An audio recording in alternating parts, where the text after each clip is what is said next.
দর্শক স্বাগত জানাচ্ছি আমাদের নিয়মিত আয়োজন বিদ সংলাপে। আপনাদের সাথে রয়েছে আমি বাবু কামরুজ্জামান। এই অনুষ্ঠানে আমরা দেশ বিদেশের ব্যবসা বাণিজ্য সহ সাম্প্রতিক আলোচিত গুরুত্বপূর্ণ বাণিজ্যিক খাত নিয়ে কথা বলি।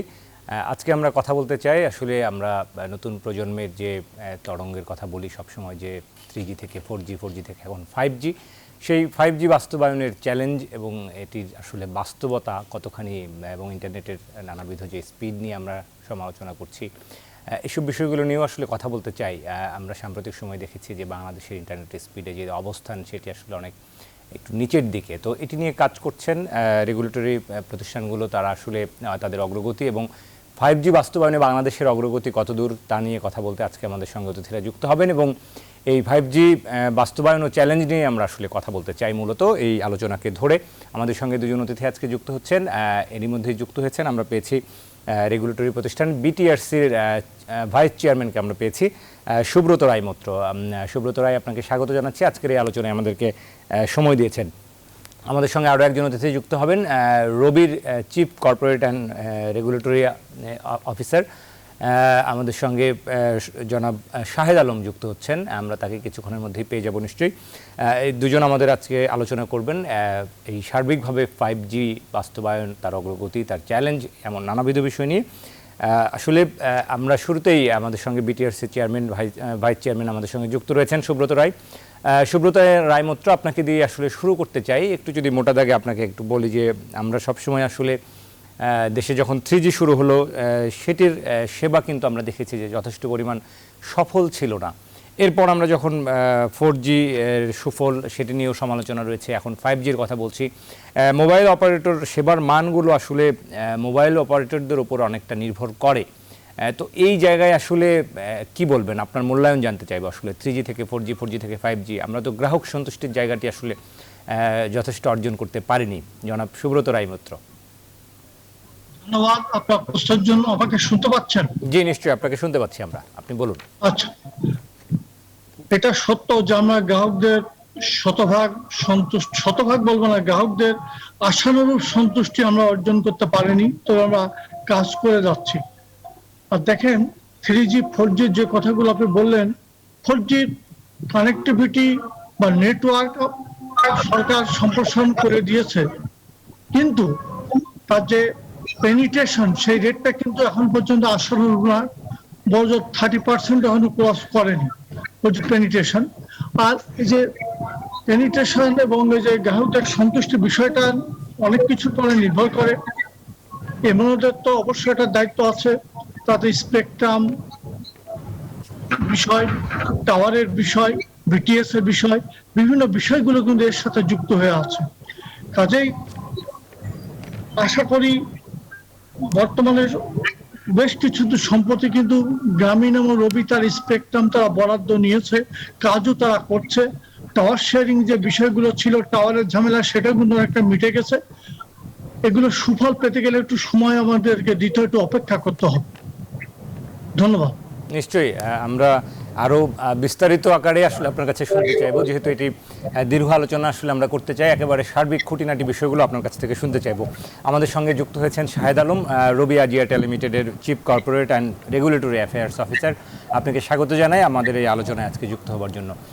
শাহেদ আলম, আমরা এরই মধ্যেই সুব্রত রায় মৈত্র আসলে অনেকগুলো বিষয় বলেছেন। সুনির্দিষ্ট করে আমি আসলে একটি প্রশ্ন রেখেছিলাম, আপনার কাছেও এই প্রশ্নটি করতে চাই। আমরা আজকে মূলত আলোচনার শিরোনাম রেখেছি 5G বাস্তবায়ন ও চ্যালেঞ্জ। এই বিষয়টিকে ধরে আসলে আরও আনুষঙ্গিক অনেকগুলো বিষয় নিয়ে কথা বলতে চাই। সেখানে মোবাইল অপারেটরদের ভূমিকা, তাদের সেবা, তাদের চ্যালেঞ্জ, এমন নানাবিধ বিষয় নিয়ে আসলে কথা বলবো। তবে শুরুতেই যে প্রশ্নটি আসলে সুব্রত রায় মৈত্রকে আমরা করেছিলাম, সেই প্রশ্নের আলোকেই আপনাকে বলতে চাই যে আমরা বাংলাদেশে যখন আমরা দেখলাম যে 3G শুরু হলো, 3Gর সেবাটি যথেষ্ট সুফল ছিল না, সেটি সুব্রত রায় মৈত্রও বলছিলেন। এরপর 4G, সেটি নিয়েও সমালোচনা রয়েছে। গ্রাহক সন্তুষ্টির জায়গা থেকে যদি বলা হয়, সেই জায়গায় এমন বাস্তবতায় আমরা যখন 5G নিয়ে কথা বলছি, সেটি আসলে গ্রাহক সন্তুষ্টি অর্জন কতখানি আসলে আমরা করতে পারবো, সেটি যদি একটু বলেন। একই সঙ্গে মোবাইল অপারেটরদের উপর তো আসলে সেবার মান অনেকটা নির্ভর করে, সেই জায়গাটায় আপনারা কি নিয়ে কী ধরনের কাজ করছেন? শুরুতে আসলে জানতে চাইবো যে এই গ্রাহক সন্তুষ্টি আসলে 5G কতখানি দিতে পারবে, সেখানে আমাদের প্রস্তুতি আসলে কতখানি। শাহেদ আলম। ধন্যবাদ আপনার প্রশ্নের জন্য। প্রথমে একটা জিনিস একটু ক্লিয়ার করে রাখতে চাই, সেটা হচ্ছে যে 5G টেকনোলজিটা কিন্তু আসলে গ্রাহক লেভেলের টেকনোলজি না। এটা হচ্ছে এন্টারপ্রাইজ লেভেলের টেকনোলজি। 5G যেটা আসবে সেটা বেশিরভাগ ক্ষেত্রে এটা সাহায্য করবে বিজনেস, ম্যানুফ্যাকচারিং ইন্ডাস্ট্রি এবং জি। অন্যান্য ক্ষেত্রে, বাট গ্রাহকের কিন্তু ক্ষেত্রে তারাও তো কিছুটা গ্রাহককে থাকবে। আসলে আমি এন্টারপ্রাইজ বলবো না যে গ্রাহক। একদমই থাকবে না। জি। জি, হ্যাঁ, তো সেক্ষেত্রে যেটা হবে, আমরা যেটা বলেছি যে 3G ব্যাপারটা ওয়ার্ল্ড ওয়াইড, কিন্তু 3G একটা মিডল ওয়্যার ছিল, মিডল টেকনোলজি ছিল। আমরা সবাই জানতাম যে 3G টেকনোলজিটা বেশি দিন টিকবে না, এবং এই কারণে কিন্তু আমরা পার্সিউ করে আসছিলাম যে আমরা 3G তে স্কিপ করে 4G তে যেতে পারি কিনা। কারণ 4G হচ্ছে আলটিমেট টেকনোলজি, যেটা অনেক দিন ধরে থাকবে, অনেক লম্বা সময় পর্যন্ত থাকবে। এরপর অফকোর্স আমি যেটা বলেছি 5G টা আসলে হচ্ছে একটা ইন্ডাস্ট্রিয়াল টেকনোলজি মোস্টলি। গ্রাহক পর্যায়েও কিছু সাপোর্ট, কিছু ইউজ কেস হয়তো থাকবে, এখনো সেই ইউজ কেস গুলোর ব্যাপারে বিভিন্ন দেশে কাজ হচ্ছে, এখনো পর্যন্ত ক্লিয়ার না। গ্রাহক সন্তুষ্টির ব্যাপারটা আমি যেটা একটু এমফেসিস করতে চাই, আমার মনে হয় আমাদের ভাইস চেয়ারম্যান স্যার আমাদের টেলিকম বিটিআরসি থেকে যেটা বলেছেন, আমি যে ওনার সাথে ইকো করে বলছি, আমাদের বর্তমান বাংলাদেশে অনেকগুলো জায়গায় অ্যানোমালিস আছে। এই অ্যানোমালিস গুলো সবসময় মোবাইল অপারেটরদের উপরে দোষ চাপানো হয়, এবং সেটা খুবই স্বাভাবিক। আমি যদি গ্রাহক লেভেল থেকে চিন্তা করি, কারণ গ্রাহকের জন্য এত বিষয় চিন্তা করার দরকার নেই, কারণ সে একটা সার্ভিস চাচ্ছে এবং সে সার্ভিসটা পাচ্ছে কিনা সেটাই হচ্ছে ব্যাপার। কিন্তু আমরা যারা অপারেটর, আমাদের অনেকগুলো চ্যালেঞ্জ আছে। পলিসি লেভেলে সেই চ্যালেঞ্জগুলো যদি অ্যাড্রেস করা না হয়, তাহলে এই ইকোসিস্টেমের ডেভেলপমেন্টটা হবে না ঠিক মতন, এবং আমরা এই ইকোসিস্টেমের মাধ্যমে, ইনফ্রাস্ট্রাকচারের মাধ্যমে যে ডিজিটাল ইকোনমির কথা বলছি, সেটাও আমরা পুরোপুরি সেটার বেনিফিট নিতে পারবো না। আমি বলছি না যে এটা ডিজিটাল ইকোনমি আমরা পাবো না, আমরা বলছি না ডিজিটাল বাংলাদেশ হবে না, আমরা বলছি ডিজিটাল বাংলাদেশে আমরা অনেক দূরে গিয়েছি, ডিজিটাল ইকোনমিতে আমরা এখন অনেক ভালো কন্ট্রিবিউট করছি, কিন্তু কয়েকটি বিষয় আছে গুরুত্ব সহকারে দেখতে হবে। আমরা এখন পর্যন্ত যতগুলো রেগুলেশন পাচ্ছি, বেশিরভাগ ক্ষেত্রে রেগুলেশন গুলো আমাদের বেনিফিট দিচ্ছে না, মোবাইল অপারেটর ইনভেস্টমেন্টকে সিকিউর করছে না। সো আমাদের যে রেগুলেশন দরকার, সেখানে দরকার হচ্ছে আমাদের ইনভেস্টমেন্টে কিভাবে সিকিউর করা যায়। তখন আমি কিন্তু মোর ইনভেস্টমেন্ট করতে আগ্রহী হব, আমার শেয়ার হোল্ডাররা ইনভেস্ট করতে রাজি হবে। আমি কোথায় ইনভেস্ট করব? আমি ইনভেস্ট করব স্পেকট্রামের ক্ষেত্রে, তরঙ্গ, যেটা দিয়ে আসলে সার্ভিস দেওয়া হবে। এখন আমি যে তরঙ্গ নিচ্ছি, সেই তরঙ্গের দাম এত বেশি, কারণ আলটিমেটলি কিন্তু এই দামটা কিন্তু গ্রাহক পর্যায় থেকে আনতে হবে আমাকে। সো গ্রাহকের পক্ষে আসলে এত দাম দিয়ে স্পেকট্রামের দাম পরিশোধ করা সম্ভব না। এটা আমি বলছি না আমাদের পক্ষে সম্ভব কিনা, এটা আমি বলছি গ্রাহকের পক্ষে সম্ভব না। আমি যদি এখন গ্রাহকের উপরে এই স্পেকট্রামের দামটা চাপিয়ে দেই, তাহলে গ্রাহক এটা অ্যাফোর্ড করতে পারবে না। এরপরে দেখেন আপনি, একটা গুরুত্বপূর্ণ বিষয় আমরা অনেক দিন থেকে আমরা বলে আসছি, যেটা ব্যাপারে কোনো ধরনের কাজ হচ্ছে না, সেটা হচ্ছে আমি 98% জায়গায় 4G দিয়েছি। সারা বাংলাদেশে এখন 98% জায়গায় আমরা 4G দিয়েছি। আমি যখন বলছি 98%, এটা হচ্ছে পপুলেশন কাভারেজ, কিন্তু ডিভাইস কাভারেজ মানে হচ্ছে আপনার যে হ্যান্ডসেটটা আছে, সেটা হচ্ছে শুধুমাত্র 30%। তার মানে হচ্ছে 100 জন লোক 4G কাভারেজের মধ্যে থাকলেও তাদের কাছে আসলে এই ডিভাইসটা আছে। আমি যদি বলি যে একটা মাছের জাল, এই জালটা আছে মাত্র 30% লোকের কাছে, তারা কিন্তু 100% জায়গায় মাছ থাকলেও মাত্র 30% মাছ তারা আপনার মানে গ্রহণ করতে পারছে। সুতরাং এই বাকি 70% কিন্তু বেনিফিটটা পাচ্ছে না, এবং কমপ্লেইনটা আস্তে আস্তে সেখান থেকে বেশি, যে আমরা 4G সার্ভিস পাচ্ছি না। কেন পাচ্ছেন না? কারণ আপনার আসলে হ্যান্ডসেটটা 4G এনেবল না। এটার জন্য আমরা বিভিন্ন ধরনের পদক্ষেপ নিয়েছি। আমরা আমাদের রেগুলেটরের কাছে আমরা অনেকবার আর্জি জানিয়েছি যে এখানে একটা কম্প্রিহেন্সিভ ফর্মুলা দরকার, যে কিভাবে আমরা ডিভাইস পেনিট্রেশনটা বাড়াবো। মনে রাখতে হবে বাংলাদেশের মানুষের, প্রান্তিক লেভেলের মানুষের অ্যাফোর্ডেবিলিটি নেই। আমরা সেটা কিভাবে ক্যাটার করব? কারণ আপনি যদি প্রান্তিক লেভেলের লোকের কাছে ডিভাইসটা পৌঁছাতে পারেন, তাহলে কিন্তু আপনার ডিজিটাল ইকোনমিতে অ্যাক্সেলারেট করবে। সেটা করার জন্য কিছু জিনিস দরকার ছিল, যেমন ধরেন মোবাইল মানে হ্যান্ডসেট লকিং এর ব্যাপারটা দরকার ছিল, কিন্তু বারবার করে রিকোয়েস্ট করা সত্ত্বেও হ্যান্ডসেট লকিংটা হচ্ছে না। এখন আমরা আমাদের নিজেদের থেকে কিছু করছি, যেমন আমরা ম্যাক্সিমাস এবং তাদের সাথে আমরা একটা জয়েন্ট ভেঞ্চারে আমরা কো ব্র্যান্ডিং হ্যান্ডসেট লঞ্চ করেছি। আমরা চাচ্ছি এই ম্যাক্সিমাস কো ব্র্যান্ডিং এর মাধ্যমে আমরা বিভিন্ন ধরনের বান্ডেল প্যাকেজ দিচ্ছি। ম্যাক্সিমাস RI Pro এর মাধ্যমে আমরা সেই বান্ডেল প্যাকেজের মাধ্যমে আমরা যেটা করছি, কাস্টমারের কাছে আমরা নিয়ে যাচ্ছি হ্যান্ডসেটটা, যাতে হ্যান্ডসেট এবং বান্ডেল প্রাইস এটা কাস্টমারের অ্যাফোর্ডেবল একটা সীমার মধ্যে থাকে। ওনার কোনো কাস্টমারকে সেটা এককালীন কোনো টাকা দিতে হচ্ছে না, যে পুরো মোবাইলের দামটা আগে দিতে হচ্ছে না। একটা প্যাকেজের মাধ্যমে over a period of 12 months to 24 months আমরা যদি এটাকে স্প্লিট করে দিতে পারি, তাহলে গ্রাহকের জন্য এটা অ্যাফোর্ডেবল হবে। এই ধরনের বিষয়গুলো কিন্তু পৃথিবীর বিভিন্ন দেশে আছে, এটা বাংলাদেশের জন্য নতুন কিছু নয়। হ্যান্ডসেট লকিংটা কিন্তু বাংলাদেশের জন্য নতুন কিছু নয়, এটা পৃথিবীর বিভিন্ন দেশে আছে। এই জিনিসগুলো ইমপ্লিমেন্ট করা দরকার, তাহলেই কিন্তু আমরা কাঙ্ক্ষিত সেই লেভেলে পৌঁছতে পারবো, যখন গ্রাহক 4G আমি যেটা বলেছি আগেই, 70% যে কমপ্লেন্ট আসতেছে সেটা আসতেছে যাদের কাছে আসলে 4G এনাবল হ্যান্ডসেট নেই। সুতরাং আমরা সেই কমপ্লেন্ট গুলো কিন্তু ট্যাকেল করতে পারবো। জি, নিশ্চয়ই শাহেদ আলম, আমরা আপনার কাছে আরো শুনবো বিস্তারিত আলোচনায়।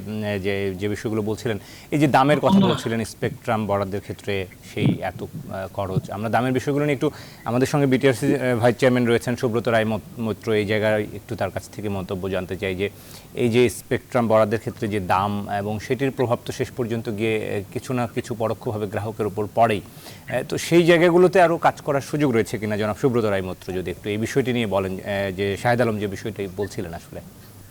ধন্যবাদ। উনি কথাটা বলছেন এটা ঠিকই যে স্পেকট্রামের দাম পৃথিবীর অন্যান্য দেশের তুলনায় আমাদের দেশে বেশি, কিন্তু আপনি দেখেন বিটিআরসি অ্যাজ এ রেগুলেটর তারা কিন্তু দাম নির্ধারণ করে ঠিকই, সেটা কিন্তু করে সরকারের নির্দেশনার প্রেক্ষিতে।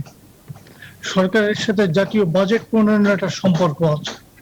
আমরা এককভাবে কিন্তু আমরা তাদের সাথে একমত যে স্পেকট্রামের প্রাইস আলটিমেটলি চলে যায় গ্রাহক পর্যায়ে, তৃণমূল পর্যায়ে, জি, কিন্তু এটা নির্ধারণ করেছে সদস্য সরকার তথা অর্থ মন্ত্রণালয়, জাতীয় রাজস্ব বোর্ড, এখানে একটা ভূমিকা আছে।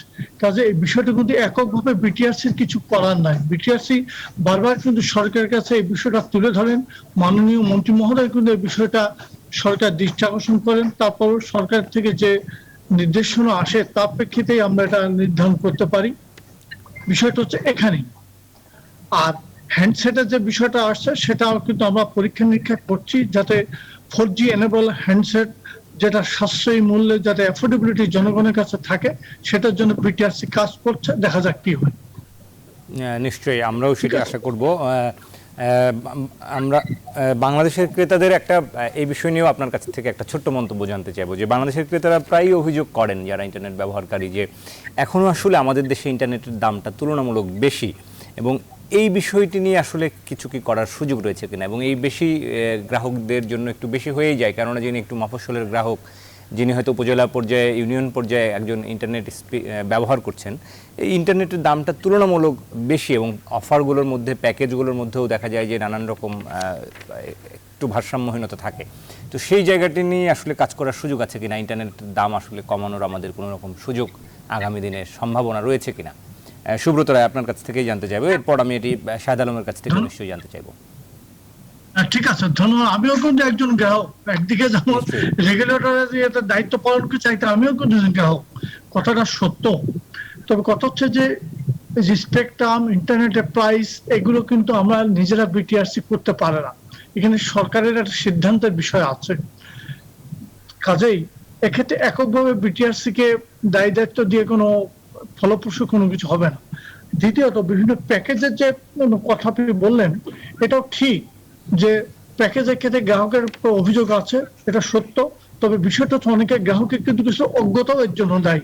যেমন বলছে যে একটা প্যাকেজ শেষ হওয়ার আগে দেখা যাচ্ছে যে আমার টাকা নাই, এবং আপনি ব্যবহার করলেন, কিন্তু ওই সেম প্যাকেজ যদি নির্দিষ্ট সময়ের আগে আপনি রিনিউয়াল করেন বা প্রক্রিয়া করেন, তাহলে কিন্তু আপনার যেটা আউটস্ট্যান্ডিং ছিল সেটা কিন্তু ক্যারি ফরওয়ার্ড হবে। তার আগে কিন্তু ওটা হচ্ছে না, কিন্তু অনেক গ্রাহক কিন্তু এই বিষয়টা জানেন না। তিনি একটা প্যাকেজ নিলেন, নিয়ে ব্যবহার করলেন না, পরে কই আমার টাকা গেল কই। সে তো করে ব্যবসা, পৃথিবীর সব দেশে কিন্তু এই ধরনের একটা ব্যবস্থা আছে। সেম প্যাকেজ, সেম এমএনও যদি সে প্রকিউর করে বা রিনিউয়াল করে নির্দিষ্ট মেয়াদের আগে, তখনই সেটা ক্যারি ফরওয়ার্ড হয়। বিষয়টা হচ্ছে এখানেই। নিশ্চয়ই আমরা এই বিষয় নিয়ে শাহেদ আলম আপনার কাছেও জানতে চাইবো, এর বাইরেও আমরা আসলে রবিয়া জিএটে লিমিটেড কী ধরনের কাজ করছে, এবং আমরা জানি যে আপনারা নতুন নতুন প্রযুক্তি নিয়ে কাজ করছেন, সেই প্রযুক্তিগুলোর সাথে পরিচয় করিয়ে দিচ্ছেন মানুষকে, তা নিয়েও জানতে চাইবো। তার আগে একটা ছোট্ট বিরতি নেবার আসলে আমাদের সময় হয়েছে। দর্শক বিদ সংলাপে আমরা একটা ছোট্ট বিরতি নিচ্ছি, ফিরছি একটু পর, আশা করি আমাদের এই আলোচনার সাথে থাকবেন। দর্শক বিরতির পর আবার স্বাগত জানাচ্ছি বিদ সংলাপে। আমরা আজকে কথা বলছি 5G বাস্তবায়ন ও চ্যালেঞ্জ এই শিরোনামে। এর সঙ্গে আরও অনেকগুলো বিষয় উঠে আসছে।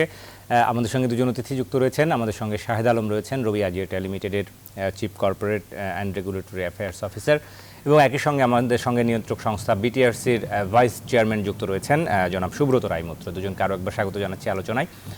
আমরা বিরতির আগে যে বিষয়টি নিয়ে বলছিলাম, আমাদের দেশের ইন্টারনেটের স্পিড নিয়ে তো অনেকগুলো কথা উঠে এসছে, স্পিডের সীমাবদ্ধতার জায়গায় বাইরেও ইন্টারনেট প্যাকেজ বা ইন্টারনেটের যে দাম সেটি নিয়ে আসলে কথা বলছিলাম। শাহেদ আলম, আপনি যদি একটু ব্যাখ্যা করেন যে আমাদের দেশে গ্রাহকদের এখন একটা বড় অংশের অভিযোগ যে ইন্টারনেট প্যাকেজগুলোর দাম এখনও বেশি, অথবা ব্রডব্যান্ডের কথাও যদি বলি ইন্টারনেটের দাম বেশি, এই বিষয়টি নিয়ে আসলে কি আমাদের আগামী দিনে কাজ করার সুযোগ রয়েছে কিনা, বা গ্রাহক পর্যায়ে আরেকটু সুলভ মূল্যে এটি পৌঁছানোর সম্ভাবনা বা সুযোগ কোনোটাই রয়েছে কিনা? ধন্যবাদ। প্রথমে একটু জিনিস একটা কনফার্ম করে নিই, সেটা হচ্ছে যে স্ট্যাটিস্টিক্স বলে যে বাংলাদেশে যে ইন্টারনেটের প্রাইস সেটা ওয়ান অফ দ্য লোয়েস্ট, কিছু ক্যাটাগরিতে সেটা second lowest in the world. So এটা একটু প্রথমে আমার মনে হয় বলে রাখা ভালো। কিন্তু সেবার মানের জায়গায় বোধহয় একটু পিছিয়ে আমরা। জি, সেবার মানের জায়গায় পিছিয়ে, সেটা আমরাও স্বীকার করি। আমি যেটা বলেছি সেই ক্ষেত্রে সেবার মান মানানোর জন্য স্পেকট্রাম দরকার, ডিভাইস পেনিট্রেশন দরকার, টাওয়ার অ্যাভেলেবিলিটি দরকার, এখানে আরো কিছু বিষয় আছে। তবে আমি যদি বলি যে Bangladesh is one of the lowest দামের ক্ষেত্রে, বাট তারপরে কি আপনি যে প্রশ্ন করেছেন যে আমাদের এর চেয়ে কমানোর সুযোগ আছে কিনা, হ্যাঁ অবশ্যই সুযোগ আছে। দামটা কিসের উপর ডিপেন্ড করে? দামটা ডিপেন্ড করে হচ্ছে আমি এই ইন্টারনেটটা ডেলিভারি দিতে আমার যে ইনফ্রাস্ট্রাকচার ইনভেস্টমেন্ট লাগছে এবং যে খরচটা হচ্ছে। আমাদের বাংলাদেশের যে টেলিকম ইকোসিস্টেমটা, এটা ভেরি কমপ্লেক্স, এটা ভেরি ইউনিক অ্যাজ ওয়েল। আপনি দেখেন বাংলাদেশে মোবাইল অপারেটররা শুধুমাত্র আসলে আমরা যদি বলি অ্যাক্সেস অপারেটর হিসেবে কাজ করে। সেটা হচ্ছে আমরা নেটওয়ার্কটা নিয়ে কাস্টমারকে ওয়্যারলেসলি আমি সেবাগুলো পৌঁছাচ্ছি। এই ক্ষেত্রে বাকি কোনো কাজের উপরে আমার কিন্তু কোনো কন্ট্রোল নেই, এটা সম্পূর্ণ অন্যদের উপরে নির্ভরশীল আমরা। সো আপনি যদি দেখেন এমনকি ইন্টার কানেকশনও এখানে প্রায় 28টা আইজিডব্লিউ অপারেটরস আছে, প্রায় 24টা আইসিএক্স অপারেটর আছে। ইন্টারনেটের জন্যও কিন্তু আপনার এখানে অনেকগুলো অপারেটর আছে যাদের উপরে আমাদেরকে নির্ভর করতে হয়। এই ইকোসিস্টেমটা কিন্তু পৃথিবীর বিভিন্ন দেশে নেই। এখানে পৃথিবীর বিভিন্ন দেশে ইউনিফাইড লাইসেন্সিং এর মাধ্যমে এটা করা হয়ে থাকে। তার মানে হচ্ছে আমাকে কিন্তু প্রতি স্টেজে কিন্তু কমিশন দিতে হচ্ছে, প্রতি স্টেজে রেভিনিউ শেয়ার করতে হচ্ছে, এবং প্রতি স্টেজে আমার একটা কস্ট আছে। এই কস্টগুলো যখন অ্যাকুমুলেট হয় তখন অবশ্যই গ্রাহক লেভেলে আপনার কাস্টমার প্রাইসটা বেড়ে যায়। একটা জিনিস একটু বলে রাখি, এটা প্রভাব পড়ে। আরেকটা জিনিস বলে রাখি, স্যার যেটা কিছুক্ষণ আগে বলেছেন, স্পেকট্রামের প্রাইস। পৃথিবীর বিভিন্ন দেশে স্পেকট্রামের প্রাইসটা নির্ধারণ হয় অপরচুনিটি কস্টের উপরে। তার মানে হচ্ছে আমি এই স্পেকট্রাম বা তরঙ্গটা ব্যবহার করে আগামী 15 বছর কি পরিমাণ রেভিনিউ ইনকাম করব এবং সেখান থেকে সরকার কি ধরনের রেভিনিউ এক্সপেক্ট করতে পারে, এটা হচ্ছে গিয়ে স্পেকট্রামের মূল্য নির্ধারণের একটা গুরুত্বপূর্ণ জায়গা। কিন্তু আমাদের দেশে যেটা হয় সেটা হচ্ছে এটা অনেকটা ওই দেশে এত চার্জ করেছে, ওই দেশে এত চার্জ করেছে, এবং আমার এখান থেকে একটা বাজেটের ঘাটতি পূরণ করা দরকার, সুতরাং প্রাইসটা এটা হতে হবে। সো সেক্ষেত্রে আপনি কিন্তু কোনো কিছুই ক্যালকুলেট করছেন না যে আসলে আমার কতটুকু কাস্টমারের উপর আমি এটা বোঝাটা চাপিয়ে দিচ্ছি, অপারেটরদের উপরে কতটুকু বোঝাটা চাপছে, এবং কিভাবে প্রাইসটা নির্ধারণ হবে। সো এখানে দুটো জিনিস ফিক্স করা দরকার, সেটা হচ্ছে স্পেকট্রামের মূল্যমান, যেটা স্যারও বলেছেন। আমাদের মনে হয় যে এখানে অপরচুনিটি কস্ট নির্ধারণ করা দরকার। আমি এই স্পেকট্রামটা ব্যবহার করে আগামী 15 বছরে কতটুকু রেভিনিউ পাবো, সেই রেভিনিউ থেকে সরকার কতটুকু এক্সপেক্ট করতে পারে, কারণ এখানে আমার কস্ট আছে। 2 নম্বর হচ্ছে ইকোসিস্টেমটাকে ঠিক করা। শুধুমাত্র আপনি ব্যাকওয়ার্ড লিঙ্কেজ যে সার্ভিস প্রোভাইডার আছে তাদের স্বার্থ দেখবেন আর মোবাইল অপারেটরদের স্বার্থ দেখবেন না, সেটা কিন্তু কখনোই গ্রাহকের জন্য ভালো হবে না। আপনাকে যদি গ্রাহকের অবস্থানটা দেখতে হয় তাহলে পুরো ইকোসিস্টেমটা দেখতে হবে, সেখানে সমন্বয় তৈরি করতে হবে, সেখানে কস্ট কমাতে হবে, তাহলে আলটিমেটলি গ্রাহকের কষ্টটা কমে যাবে। নিশ্চয়ই। আমরা আরেকটা ছোট্ট প্রশ্ন একটু সংযুক্ত করতে চাই আপনার কাছ থেকে, এরপর সুব্রত রায়ের কাছে যাব। যে টেলিকম কোম্পানিগুলোর তো একটা অন্যতম লক্ষ্যই ছিল আসলে কানেক্টিভিটি, এবং আমরা যদি একটু ইতিবাচক আলোচনায় আসি, সেখানে দেখেছি যে আমরা দেশের 80% জনগণ আসলে সংযুক্ত হয়েছে কিন্তু টেলিকম সেক্টরে। এরপরে আসলে এই যে বিপুল মানুষের অন্তর্ভুক্তি এরই মধ্যে হয়েছে, এরপরে আসলে টেলিকম সেক্টরগুলোর কার্যক্রম বা লক্ষ্য আসলে কি হওয়া উচিত, বা আপনারা কি নিয়ে আসলে কাজ করতে চান? আমরা মোবাইল অপারেটররা আমরা কিন্তু অনেক সময় নিজেরাই বলি আমরা নো লঙ্গার মোবাইল অপারেটর, আমরা কানেক্টিভিটি দিয়েছি, এখন আমরা আসলে একটা ডিজিটাল সার্ভিস প্রোভাইডার। কারণ হচ্ছে আমি এই কানেক্টিভিটিটার মাধ্যমে কি করতে চাচ্ছি, আমি কানেক্টিভিটির মাধ্যমে মানুষের বর্তমান সামাজিক উন্নয়ন করতে চাচ্ছি। আমি চাচ্ছি মানুষের বিভিন্ন যে সার্ভিসগুলো তার ডিজিটালি সার্ভিসগুলো পৌঁছে দেওয়ার জন্য মাঝখানে যেসব গ্যাপগুলো আছে, যেসব ভোগান্তিগুলো আছে, সেগুলো দূর করে দিয়ে মানুষের কাছে সার্ভিসগুলো নিয়ে যাওয়ার জন্য। এই কারণে আমরা বিভিন্ন ধরনের ডিজিটাল সার্ভিস আমরা জনগণের কাছে নিচ্ছি। আমরা মনে করি এখানে বাংলাদেশের একটা বড় অপরচুনিটি আছে, যেটা পৃথিবীর বিভিন্ন দেশগুলো কাজে লাগাচ্ছে। সেটা হচ্ছে বিভিন্ন ছোট ছোট কোম্পানি গড়ে উঠছে পৃথিবীর বিভিন্ন দেশে, আমাদের দেশেও হচ্ছে, বাট এটার অ্যাক্সেলারেশনটা অত বেশি না। আমার মনে হয় এখানে অনেক অনেক বেশি অপরচুনিটি আছে, আমাদের লোকজনের কাজ করার সুযোগ আছে, যেখানে নতুন নতুন সার্ভিস প্রোডাক্ট ডেভেলপ হবে এই কানেক্টিভিটির উপর নির্ভর করে। আমরাও করছি, আমরাও চাই আমাদের সাথে স্টার্টআপ গুলো যুক্ত হোক, যেগুলোর মাধ্যমে আমরা যদি বলি এভাবে করে যে আমাদের বর্তমান যে ইকোনমিক অ্যাক্টিভিটিতে 70 to 80% জিনিসগুলো আমরা ডিজিটালাইজ করে ফেলতে পারবো। এবং এই কারণে কিন্তু লাইফে নতুন এক্সপেরিয়েন্স হচ্ছে আমাদের বর্তমান মোটো, আমাদের বর্তমান পলিসি এবং আমাদের স্ট্র্যাটেজি। আমরা চাইবো লাইফে নতুন এক্সপেরিয়েন্সটা আমাদের জনগণের কাছে নিয়ে যাওয়ার জন্য। এই কারণে বিভিন্ন আইওটি, ব্লকচেইন, বিভিন্ন যে টেকনোলজি গুলো আছে সেগুলোর মাধ্যমে সার্ভিসগুলো জনগণের দূর করে নেওয়ার জন্য। এটা হচ্ছে আমাদের বর্তমানে কানেক্টিভিটির বাইরে আমরা এই জায়গাগুলো নিয়ে এখন কাজ করছি। নিশ্চয়ই আমরা আরো শুনবো আপনার কাছে। Subrata Roy Maitra, vice chairman BTRC, আপনি একটু বলবেন কিনা যে এই বিষয়গুলো নিয়ে, যে শাহেদ আলম অনেকগুলো বিষয় নিয়ে বলছিলেন।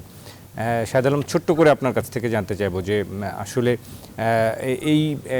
এই যে আমাদের মোবাইলের গ্রাহকদের কাছে যে পৌঁছে যাওয়া, অনেক মানুষের কাছে পৌঁছে যাওয়া, কিন্তু আগামী দিনে আসলে তাদেরকে ডেটার নির্ভরতা বাড়ছে, অর্থাৎ আমরা মোবাইল থেকে আমরা ডেটা থেকে কন্টেন্ট তৈরির বিষয়গুলো আসছে, সেই জায়গাগুলো নিয়ে একটু বলবেন কিনা। এবং আপনার কাছ থেকে যেটি জানতে চাইবো মূলত যে টাওয়ার নিয়ে অনেক কথা হতো, সেই টাওয়ারের জায়গায় আমরা আসলে কতখানি, এখন তো পরিবেশ বান্ধব বিষয়গুলোর কথা বারবার উঠে আসছে, সেই ইকো ফ্রেন্ডলি বা এনভায়রনমেন্ট ফ্রেন্ডলি সেই জায়গায় আসলে কতখানি কাজ করতে পারছি আমরা।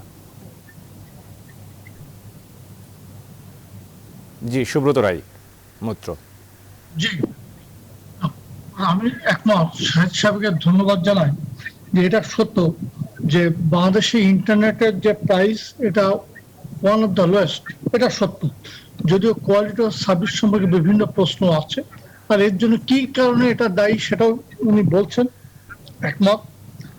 তবে বিষয়টা হচ্ছে বর্তমানে আপনি জানেন, বর্তমানে যে আমরা তৃণমূল পর্যায়ে যেভাবে টেলিকম সার্ভিসটা চলে গেছে এবং ব্রডব্যান্ড কানেক্টিভিটিটাও যেভাবে পৌঁছে দেওয়া হয়েছে, তাতে করে মানুষের কিন্তু এই ডিজিটাইজেশনের প্রতি নির্ভরতা বেড়ে গেছে।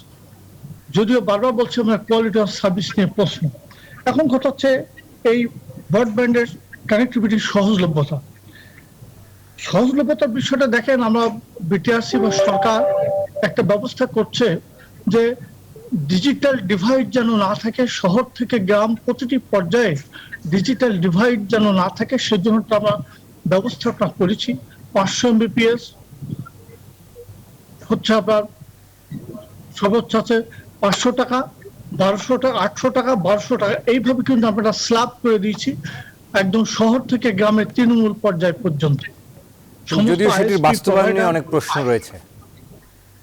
হ্যাঁ, এখন কথা হচ্ছে এটা, হ্যাঁ আসছে, এটা কথা সত্য। বাস্তবায়নের সমস্যা হচ্ছে এক জায়গায়, কোন একটা নতুন কাজ করতে গেলে পরে অনেকেরই কিন্তু কিছু সমস্যা হয়, এটা আপনার জানা আমার চ্যালেঞ্জ হয়।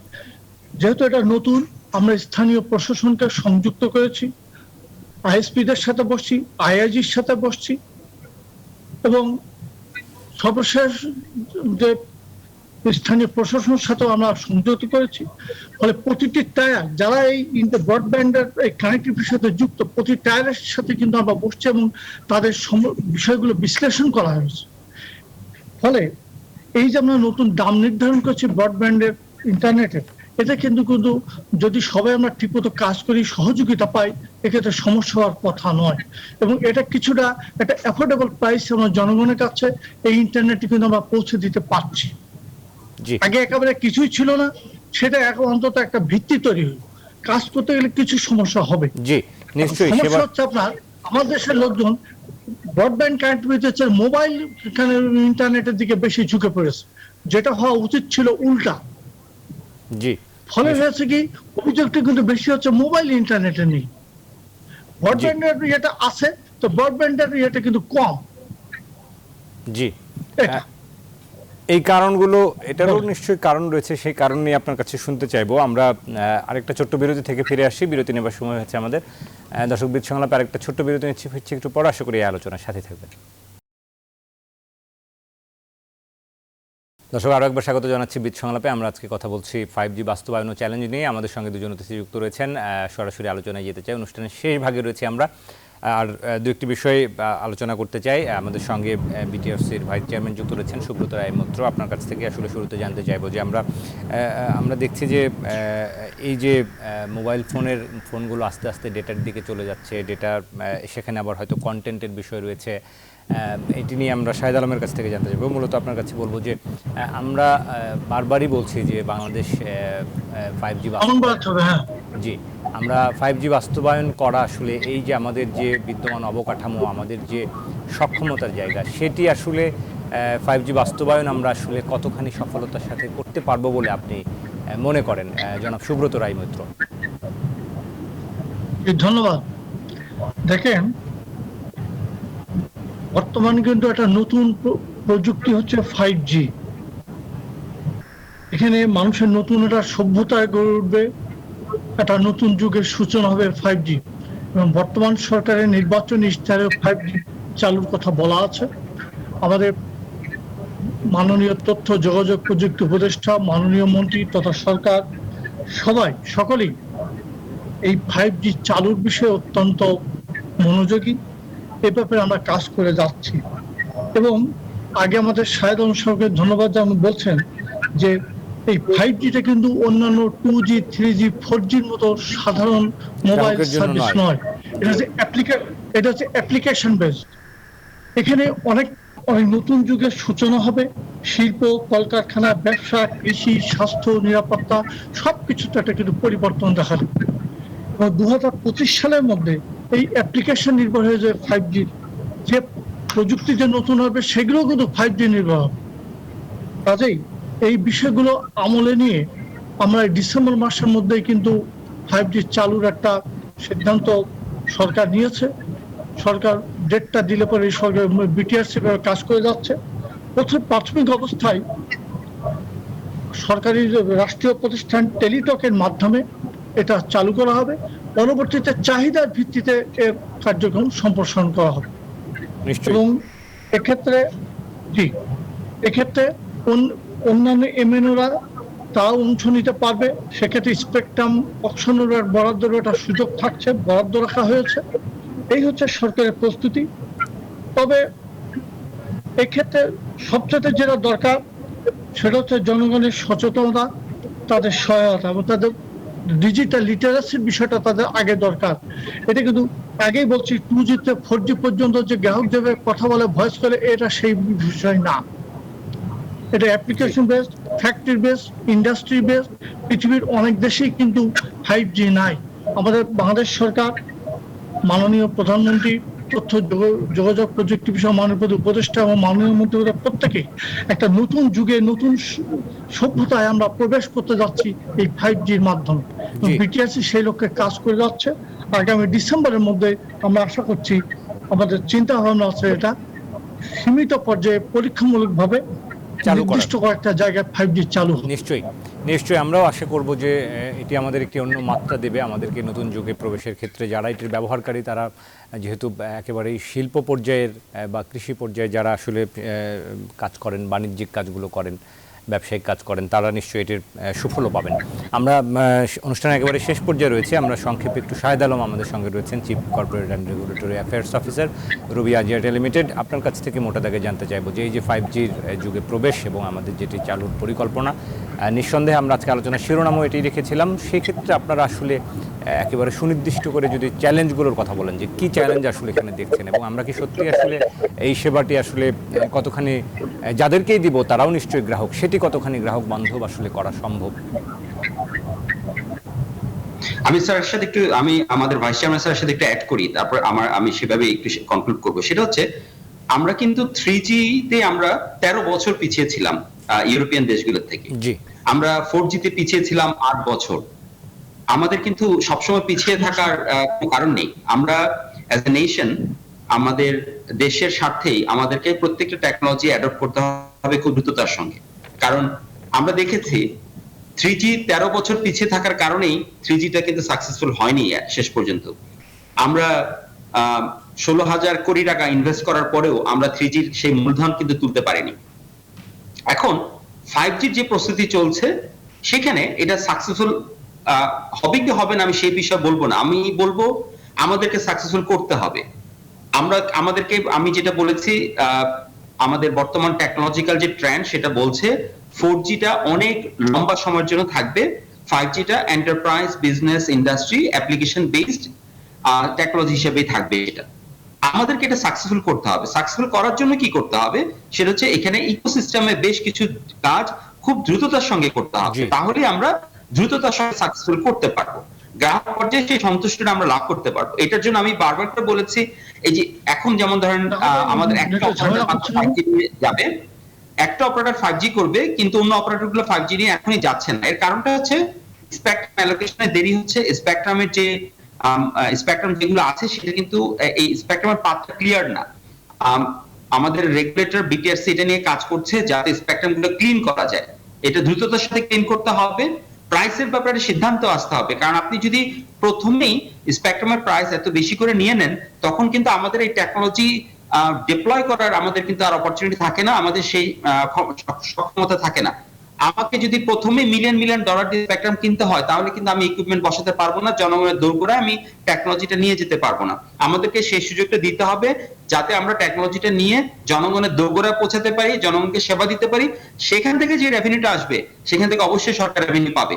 সেজন্য সরকারকে শর্ট টার্ম এবং লং টার্ম এই দুটোর মধ্যে একটা চুজ করতে হবে। আমরা মনে করি সরকার যদি একটা লং টার্ম ইনভেস্টমেন্ট পলিসি নেন তাহলে এই 5G অবশ্যই বাস্তবায়ন হবে এবং খুব সফলতার সাথে বাস্তবায়ন হবে। এবং সেই সাথে আমি আবারও বলছি 4Gর ক্ষেত্রেও দ্রুত কিছু ব্যবস্থা নেওয়া প্রয়োজন। এই ব্যবস্থাগুলো নিলে অবশ্যই as a nation we can be proud of our technology deployment এবং আমাদের গ্রাহকের সন্তুষ্টি। নিশ্চয়ই আমরাও আশা করব যে আপনি যেটি বলছিলেন যে 4Gর ক্ষেত্রে আমরা পিছিয়ে ছিলাম, 3Gর ক্ষেত্রে আমরা আসলে অনেক পিছিয়ে ছিলাম, এবং ইন্টারনেটের গতির ক্ষেত্রেও আমরা দেখেছি যে বাংলাদেশ আসলে একেবারে তলানিতে থাকা, অর্থাৎ 139 দেশের মধ্যে বাংলাদেশের অবস্থান 135 ইন্টারনেটের গতি। যে বিষয়গুলো নিয়ে আসলে আমরা বিস্তারিত আলোচনা আসলে করছিলাম। তো মোটা দাগে আমাদের এই বড় একটি পরিবর্তন আসলে প্রয়োজন। সেই পরিবর্তনটি আসলে যে কথাগুলো আপনি বলছিলেন যে এই যে ইন্টারনেট স্পিডে আমরা এত তলানিতে এখনও রয়েছি, 5Gর ক্ষেত্রে তো নিশ্চয়ই আমরা এই পিছিয়ে থাকার যে কথাগুলো বলছিলেন সেই পিছিয়ে থাকার যেন আমরা না থাকি, সেই জায়গা নিয়ে একটু বলবেন কিনা, যে এই যে 8 বছর পিছিয়ে থাকা বা 13 বছর পিছিয়ে থাকা, সেই জায়গাটাই যেন আমরা পিছিয়ে না থাকি, সেইখানে আমাদের কনসার্নিং ইস্যুটা আসলে কি হওয়া উচিত? প্রথমটা হচ্ছে যে আমি যেটা বলেছি সেটা হচ্ছে যে প্রথমে একটু বলে নেই, আপনি যে 135 বা 138 এর কথা বলছেন আমাদের পৃথিবীতে আমরা তলানিতে আছি, এটা আমরা সাপোর্ট করি না, আমরা বিশ্বাস করি না। কারণ এই যে স্ট্যাটিস্টিক্সটা দেওয়া হয়েছে বা এই তথ্যটা যে কোম্পানিটা দিয়েছে এটা একটা কিন্তু একটি প্রতিষ্ঠান যারা এই তথ্যটা দিয়েছে তাদের কমার্শিয়াল ইন্টারেস্ট আছে এটা দেওয়ার পিছনে। সুতরাং আমরা তাদেরকে ক্রেডিবল অর্গানাইজেশন হিসেবে গ্রহণ করি না এই 135 বা 138 ঘোষণা করার জন্য। বাট আপনি যে প্রশ্নটা করেছেন মূল প্রশ্নটাতে আমি একটু যদি আসি সেটা হচ্ছে একেবারে সংক্ষেপে যদি জন্য কি করতে হবে আসলে। জি জি এই জায়গাটাতে প্রথমে হচ্ছে ইকোসিস্টেম ডেভেলপমেন্টে যে কাজ করতে হবে, 1 নাম্বার। 2 নাম্বার হচ্ছে প্রচুর অ্যাপ্লিকেশন বেসড সলিউশন আমাদের লাগবে।